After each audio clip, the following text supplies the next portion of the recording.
Esteja convosco. Boa noite.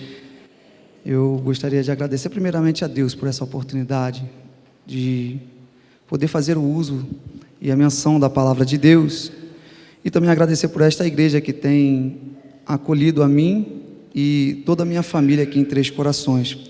Eu louvo a Deus pela IBC.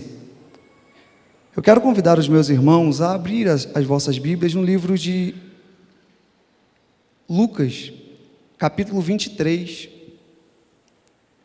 versículos 44, 45 e 46 somente.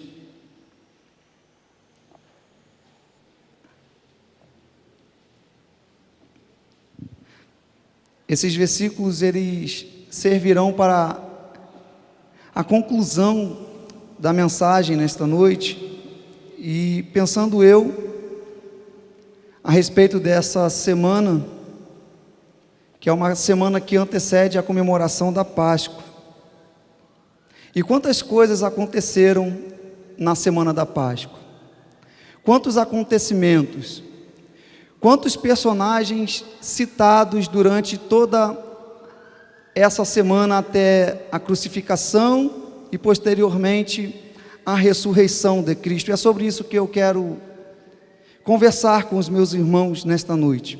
E eu tenho certeza que Deus, Ele falará conosco no nosso íntimo. Amém? Lucas 23, 44 ao 46.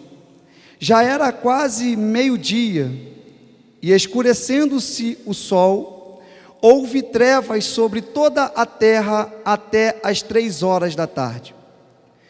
E o véu do santuário se rasgou pelo meio.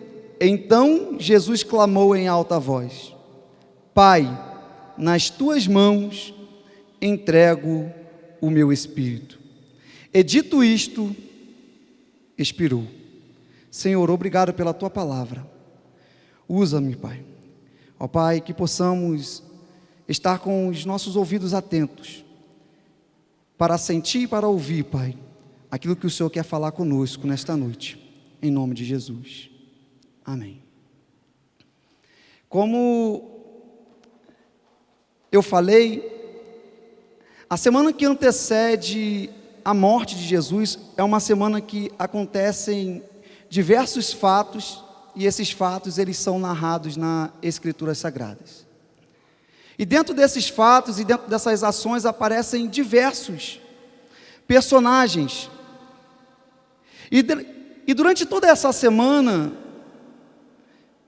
diante de todos esses relatos que os evangelistas vão nos trazer e vão mencionar para nós, podemos aprender algumas coisas. Então, eu resolvi separar aqui algumas narrativas e alguns personagens.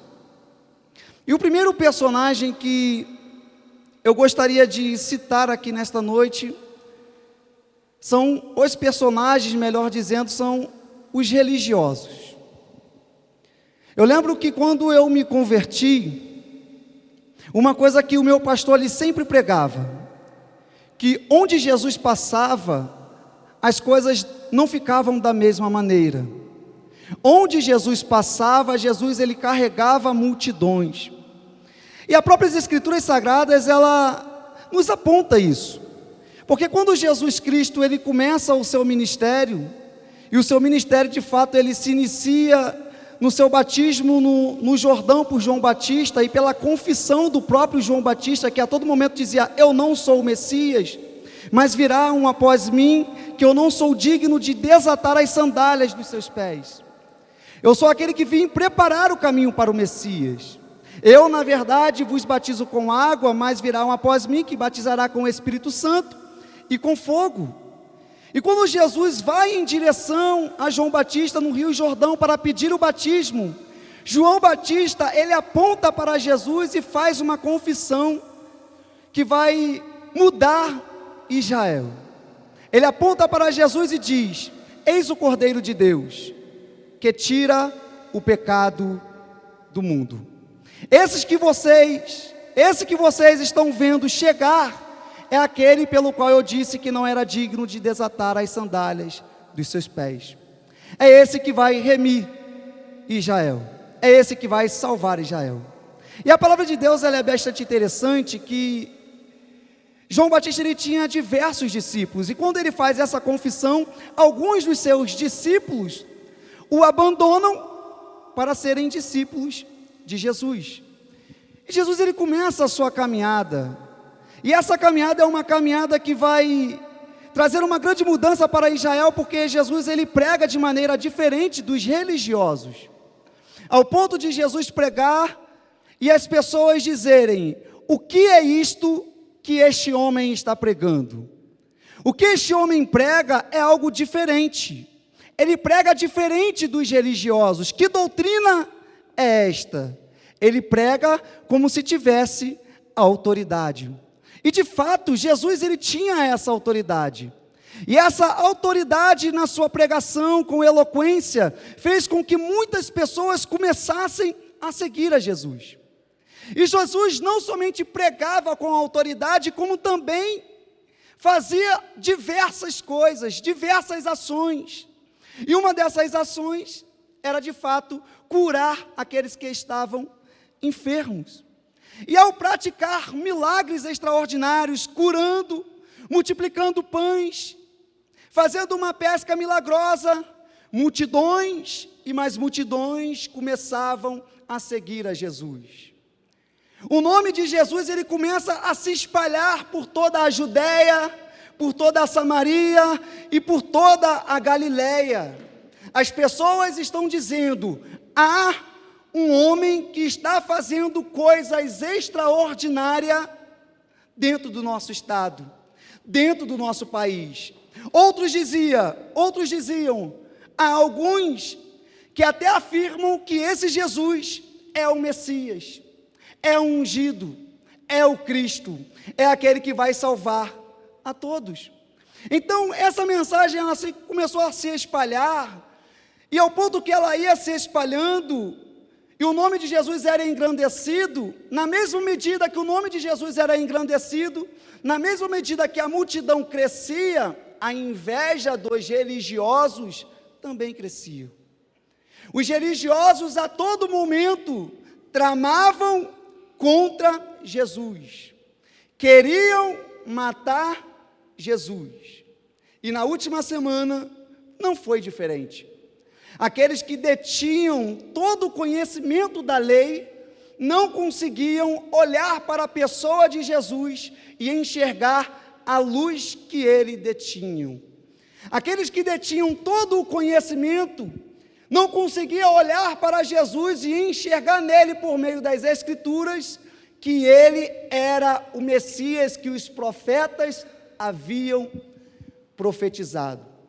E aqui há um grande contraste, meus irmãos, porque ao ponto que esses homens conheciam as Escrituras, conheciam as leis de Moisés, mas não conseguiam enxergar em Jesus o Salvador, outros que não conheciam nada, clamavam e buscavam a Jesus como seu único e suficiente Salvador.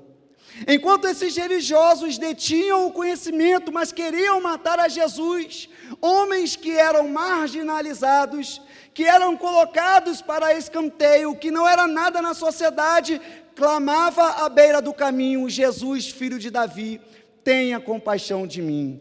Enquanto esses homens achavam que poderiam estar enxergando algo, aquele que não conseguia enxergar nada, o cego Bartimeu, com os seus olhos espirituais, conseguiam enxergar Jesus, aquele como sendo da linhagem de Davi.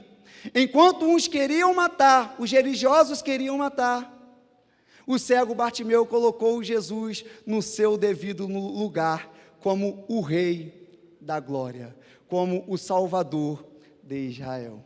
Isso aqui é muito interessante, porque nos dias atuais, às vezes sofremos com isso. Eu estava conversando com o pastor na quinta-feira, e eu falei sobre isso. Eu falei: quando a gente começa a estudar, parece que é uma coisa. A gente começa a fazer teologia, a gente faz o seminário, e começamos a ser críticos com aqueles que sobem no púlpito para pregar a mensagem de Deus, a palavra de Deus. Começamos a bater as gaivotas, né, pastor? Começamos a dizer: olha, isso que o pastor está dizendo aqui não está com nada, ele tinha que se aprofundar mais nessa área, ele tinha que ter falado isso e não falou. a gente começa a ser crítico, a gente começa a andar conforme os nossos achismos, e às vezes ficamos cegos, sem enxergar a verdadeira verdade. Parece meio ilógico dizer a verdadeira verdade, mas isso é muito real nos nossos dias, porque quando as pessoas têm dito, não, eu tenho que servir a Jesus do jeito que eu quero, não é do jeito que eu e os senhores querem, é do jeito que as Escrituras mandam, é do jeito que as Escrituras nos coordenam, é como o nosso Senhor Jesus Cristo nos ensinou, porque senão nós corremos o risco de sermos como os religiosos que tramaram a morte de Jesus Cristo, que subornaram para apontar para Jesus e mentirem a respeito do Mestre. Santo Agostinho, ele vai dizer algo muito interessante, porque era um homem que buscava a todo momento a verdade, e ao buscar a verdade, ele buscou a verdade na filosofia, buscou a verdade na religião maniqueísta, e ele vai dizer, eu não consegui encontrar essa verdade, mas quando de fato eu olhei para a pessoa de Jesus, quando de fato eu olhei para as Escrituras Sagradas, aí sim eu encontrei a verdade. Aí ele, num sinal de humildade, ele falou assim, é melhor servir ao Senhor sem compreender, do que tentar compreender e buscar uma certa verdade que eu quero, e não servir a Deus. Isso é uma verdade para nós. Nós temos que tomar muito cuidado para não sermos como os religiosos, porque Paulo fez a mesma coisa. Paulo perseguiu veementemente os apóstolos. Enquanto ele enxergava, ele não conseguia ver a glória de Deus, mas no caminho de Damasco, quando houve um clarão e ele ficou sem enxergar, aí sim ele passou a enxergar a glória de Deus. Temos que tomar muito cuidado para não sermos como os religiosos. Na semana em que Jesus também foi entregue nas mãos dos ímpios, aconteceu um fato que um dos seus discípulos o traiu. E ele traiu por simples ganância. E é muito interessante que Judas, que era esse discípulo, a palavra de Deus, ou melhor dizendo, o evangelista João vai trazer de forma mais detalhada quem era Judas. Lembra daquela passagem quando Maria, ela quebra o perfume e lança sobre Jesus, e ele diz, quebrou esse perfume, mas em vez de ter quebrado, poderia ter pegado, vendido e dado dinheiro aos pobres.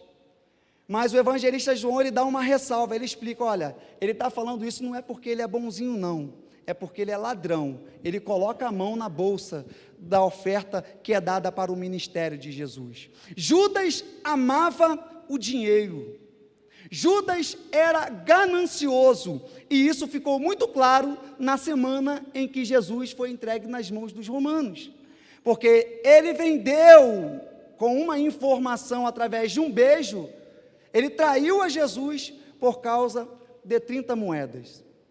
Fazendo uma aplicação para os nossos dias atuais, isso é muito patente para nós, é muito latente para nós. Por quê, Gleison? Porque quantas pessoas têm amado o dinheiro? Quantas pessoas têm servido ao dinheiro e não têm servido ao Senhor Jesus Cristo? Quantas pessoas têm amado ao dinheiro ao ponto de falar assim, eu posso todas as coisas porque o meu bolso consegue manter tudo aquilo que eu quero? Ou então, quantas pessoas têm traçado objetivos de alcançar uma riqueza e esse objetivo tem feito abandonar a fé, abandonar o serviço ao reino de Deus? Nós temos que tomar muito cuidado com isso. Não é possível servirmos a dois deuses, diz o Senhor Jesus Cristo. Ou a gente vai agradar um e desagradar ao outro, porque não tem como nós agradarmos os dois. Ou servimos ao nosso Senhor, ou de fato servirmos a Mamon, que é o Deus do dinheiro. Temos que tomar muito cuidado com isso. Um século que prega a todo instante a prosperidade. Deem isso que vocês vão receber em dobro. Façam isso que Deus ele vai recompensar e vai te fazer prosperar. Mas isso é tudo mentira. A verdadeira prosperidade para o crente é não faltar o pão de cada dia na sua mesa. Essa é a verdadeira prosperidade. Essa é a mensagem bíblica. Mas algumas pessoas, infelizmente, têm abandonado a Jesus por causa do dinheiro. Quantas pessoas vinham a todos os cultos? Culto de oração, culto domingo pela manhã, domingo à noite, e quando recebe uma bênção de uma porta de emprego, onde dá uma condição melhor, ela já não consegue vir ao culto pela manhã, no domingo e ao culto pela noite. Por quê? Porque em algum momento, no domingo, ela precisa fazer algum passeio. Se ela vem pela manhã, ela não vem à noite. Ou então, se ela vem à noite, ela não vem amanhã. Mas outrora, ela estava presente em todos os momentos, em todos os cultos. Mas agora que Deus abençoou e deu uma condição melhor, ela não consegue mais, porque o dinheiro possibilitou outras possibilidades. Então, não sejamos como Judas, porque a ganância pode nos afastar de fato dos caminhos do Senhor. Outra ocasião que aconteceu ainda na semana de que Jesus foi entregue nas mãos dos ímpios, foi a traição de Pedro. A negação de Pedro, melhor dizendo. E a negação de Pedro está muito ligada ao medo. Quantas pessoas têm medo de fato de servirem a Deus? É muito engraçado que Pedro é aquele que andou sobre as águas. Pedro é aquele que viu Jesus dizer: aquieta-te e acalma, vento e mar, ao ponto dos discípulos dizerem: quem é este, que até o vento e o mar lhes obedecem? Pedro estava presente no monte da transfiguração, foram poucos, só estavam Pedro, Tiago e João. Quantas coisas Pedro viu! Mas quando Jesus Cristo fosse: eu vou ser entregue nas mãos dos gentios, ele foi o primeiro a dizer: mestre, para onde o Senhor for, eu vou. É mais ou menos dizendo o seguinte: se for preciso, eu vou morrer. Mas Jesus fala assim: não fala isso, Pedro, tu vai me negar. E de fato, quando ele entra no pátio lá do sumo sacerdote, quando as pessoas o conhecem, começa a dizer: tu és um deles, tu és servo de Jesus, tu fala como ele, você se veste como ele. E Pedro por 3 vezes o negou. Pedro nos dá um ensinamento muito importante. Que ensinamento, Gleison?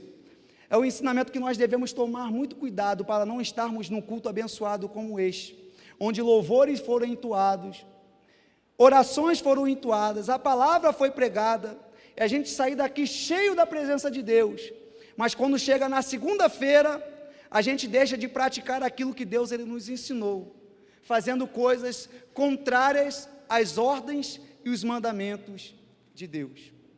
Nós temos que tomar muito cuidado para não termos um duplo caráter, um caráter onde na igreja levantamos as mãos para Deus, louvamos a Deus, mas nos nossos trabalhos não conseguimos testemunharmos o Deus que nós dizemos servir. Temos que ter muito cuidado, ao estarmos perto daqueles que, como um pastor, o irmão da igreja, e a gente fala, se comporta como tal, mas quando estamos longe, se comportamos totalmente de forma diferente, como se estivéssemos negando o nosso Senhor e Salvador Jesus Cristo. Porque quando temos um comportamento contrário aos mandamentos de Deus, é como se nós estivéssemos como Pedro no palácio do sumo sacerdote, dizendo: tu és um deles? E o teu comportamento diz: não, eu não sou um deles. É como uma pessoa que fala assim: eu te vi na igreja, tu é um deles? E o teu comportamento a todo instante diz: não, eu não sou servo dele.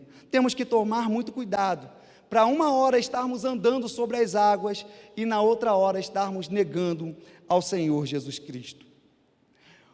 O quarto personagem que eu queria mencionar aqui é Pilatos. E Pilatos, ele tem algo muito interessante, porque Pilatos, ele tem um diálogo. Quando Jesus é entregue nas mãos de Pilatos, nessa semana, Pilatos, ele vai interrogar a Jesus, e ele vai falar assim: tu és o rei dos judeus? E Jesus fala assim: você que está dizendo que eu sou rei dos judeus. Você vai ficar calado? Você não vai se defender? Eu tenho autoridade para soltar a você. Aí Jesus fala assim: olha só, o meu reino não é desse mundo aqui, o meu reino é o reino dos céus. O meu reino é o reino dos céus, porque se o meu reino fosse desse mundo, e aqui eu estou parafraseando, se o meu reino fosse desse mundo, eu mandava todos os meus servos, e ele de fato me tiraria daqui.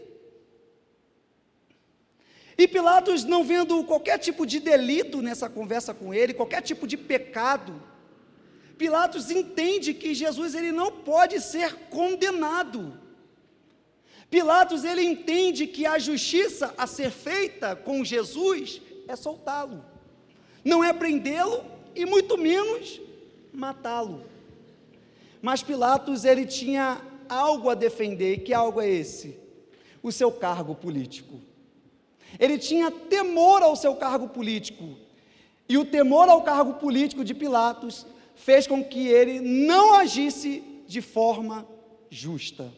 E aqui vai mais um ensinamento para nós durante toda essa semana. Temos que tomar cuidado com os temores da vida, para não deixarmos de praticar a justiça de Deus. Temos que tomar muito cuidado para não lavarmos as mãos, igual Pilatos fez, e deixarmos de praticar a justiça. Como alguns sabem, eu sou capelão do Exército Brasileiro. E eu ministrando a palavra para os alunos, eu falei assim: olha, não esperem do pastor Gleison uma mensagem que vai massagear o ego de vocês. Esperem do pastor Gleison uma mensagem de pastor. Eu não sou profeta do palácio. Eu não terei temor a minha patente, porque eu tenho responsabilidade com o reino. E eu falei isso para eles, depois eu lancei a mensagem para eles, e vou lançar também a mensagem para os senhores. Não tenham temor daquilo que vocês possuem, mas façam o que é correto. Porque fazer o que é correto, muitas vezes, vai fazer com que nós venhamos perder coisas, e às vezes isso é necessário para que o nome do nosso Deus seja glorificado. Não podemos de maneira nenhuma sermos profetas do palácio. E o que é profetas do palácio, Gleison? É aquele profeta que só profetiza aquilo que o rei quer ouvir. É o profeta que é pago para profetizar aquilo que ele quer ouvir, mentiras. Mas Deus requer de nós verdade. Deus requer de nós serviço com verdade. Serviço com compromisso com o reino dele. Compromisso com as escrituras sagradas. Compromisso com aquilo que é pregado por seus pastores aqui nesta igreja. Por fim, na última semana nós temos o povo. E o mesmo povo, que quando Jesus entrou no domingo de Ramos, que é conhecido como a entrada triunfal de Jesus, e diziam: Hosana nas alturas, bendito é Jesus que vem no nome do Senhor, este verdadeiramente é o profeta, esse é aquilo, esse é o mesmo povo que vai ser influenciado pelos religiosos e vai dizer: crucifica-o. Pessoas que mudam facilmente o seu posicionamento. Pessoas que facilmente são influenciadas pelos manjares que o mundo tem a dar. Sejamos cuidadosos. E sejamos cuidadosos de verdade. Sejam encorajados a serem cuidadosos com o reino de Deus, para não mudarem de ideia de uma hora para outra. Nós sabemos que vivemos um tempo em que a doutrina bíblica é uma doutrina que parece pesada a muitos. E muitos têm sido influenciados para largarem a Jesus. Muitos têm sido influenciados para mudarem de conduta de uma hora para outra. Temos que tomar cuidado para não sermos como o povo, dizendo: Hosana nas alturas, e depois dizendo: crucifica-o. Meus irmãos, essas são os cinco personagens, ou as 5 narrativas que foram citadas por mim durante a semana que Jesus Cristo, de fato, vai ser morto e depois ressuscitado. Mas tem algo mais interessante do que tudo isso é a morte de fato de Jesus Cristo que nós lemos. A semana de Jesus nos dá muitos ensinamentos, mas a morte de Jesus dá um ensinamento ainda superior. Esse ensinamento é tão superior, é tão extraordinário, que muitos que às vezes não são crentes, não são cristãos, querem saber por que de fato Jesus morreu. E lançam essa pergunta: por que Jesus Cristo morreu? E muitos são enganados ao pensarem que Jesus Cristo morreu porque a inveja dos religiosos os levaram à prisão. Outros podem ser levados a pensarem que Jesus morreu porque Judas vendeu a informação, traiu a Jesus por causa de 30 moedas. Podem pensar que por causa da ganância de um dos seus discípulos, Jesus morreu. Ou então, outros vão dizer, Jesus morreu porque os discípulos foram covardes, porque eu citei Pedro, mas todos os discípulos fugiram. As ovelhas se dispersaram. Alguns podem ser levados ao engano ao pensar que Jesus morreu por causa dos seus discípulos. Ou então pensar que o temor político de Pôncio Pilatos ao lavar as mãos e não praticar a justiça. Podem pensar que por causa de Pilatos Jesus tenha morrido. Ou então pela ingratidão do povo, pelo povo que ele fez tantas coisas e clamou em alta voz: crucifica-o. Meus irmãos, não sejamos enganados. Jesus não morreu, não foi por nada disso. Não foi por nenhuma dessas tomadas de ações.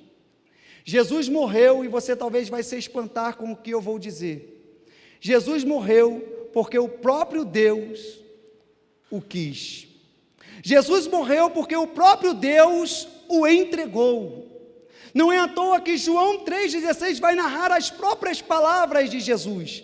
E ele diz aqui: porque Deus amou o mundo de tal maneira que deu o seu Filho unigênito para que todo aquele que nele crer não pereça, mas tenha a vida eterna. Jesus morreu porque Deus entregou o seu Filho para morrer no nosso lugar. Talvez as nossas atitudes são atitudes que são parecidas com os personagens que eu citei, mas eu quero te convidar aqui nesta noite a vivenciar, a experimentar a verdadeira salvação que Jesus lança para cada um de nós. Talvez um de nós, todos de nós, alguns de nós, esteja vivendo como Pilatos, como Pedro, como Judas, como povo, como os religiosos. Mas Jesus está chamando nesta noite para vivenciar o extraordinário no reino de Deus, para experimentar o novo. Jesus está te convidando para entender a verdadeira mensagem da sua crucificação, a verdadeira mensagem da sua morte, porque de fato é a sua morte que traz vida para a raça humana. Jesus está nos convidando nesta noite, meus irmãos, a aceitá-lo como único e suficiente Salvador. Jesus está nos convidando a confirmarmos a nossa fé nele nesta noite. Jesus está nos convidando a olhar para a cruz, ainda que mediante a morte, olharmos para ela e enxergarmos a vida, porque de fato a morte não parou o nosso Senhor Jesus Cristo. Ele foi retirado da cruz, colocado no sepulcro, mas ao terceiro dia ele ressuscitou. Jesus está nos convidando a olhar para a morte e dizer: morte, você será a minha última batalha e eu te vencerei no nome do Senhor Jesus Cristo. Jesus está nos convidando a olhar para a morte e fazer perguntas como o apóstolo Paulo perguntou: onde está, ó morte, o teu aguilhão? Onde está, ó morte, a tua vitória? Jesus está mandando nós olharmos para a morte dele na cruz do Calvário como uma verdadeira vitória da igreja do Senhor. Que Deus ele possa vos abençoar, e eu quero orar pela sua vida antes de entregar o microfone. Quero te convidar a ficar de pé. Porque se essa mensagem falou contigo, você vai colocar as mãos ao seu coração. Se você ainda não confessou Jesus Cristo como único e suficiente Salvador, essa é a hora de confessá-lo como único e suficiente Salvador. Se você veio e entrou nessa igreja vivenciando como tais personagens, Jesus ele te convida a rejeitar tais comportamentos e vivenciar o novo nele. Jesus ele te convida a olhar para a cruz e enxergar a vida que ele pode te dar, porque é uma vida em abundância, e não é uma vida que nós vamos vivenciar de fato nessa terra, é uma vida eterna, é uma vida celestial. Ore comigo nesta noite em nome de Jesus. Senhor, obrigado por essa mensagem, Pai. Obrigado por este culto. Ó Pai, que as comportas do céu possam ser abertas, Pai, e as suas bênçãos possam nos alcançar nesta noite. Não queremos, Pai, sermos negligentes com a Tua palavra. Que os nossos comportamentos sejam comportamentos adequados com os Teus mandamentos. Pai, que possamos olhar todos os dias para a cruz do Calvário, ó Pai, para a Tua palavra, Pai, ó Deus, e encontrarmos nela vida, Pai, ó Pai, esperança, e que possamos perseverar, Senhor da glória, nessa esperança. Ó Pai, se há almas aqui, Pai, que tem te confessado como único e suficiente Salvador, escreva, Pai, o nome delas no livro da vida, Pai. Ó Deus, abençoa esta igreja, abençoa os pastores que aqui, Pai, governam com a autoridade vinda dos céus, Pai. Toma em Tuas mãos, Pai, e que o Teu nome, Pai, possa ser glorificado, hoje e sempre. Amém. E graças a Deus, eu agradeço a minha oportunidade em nome de Jesus.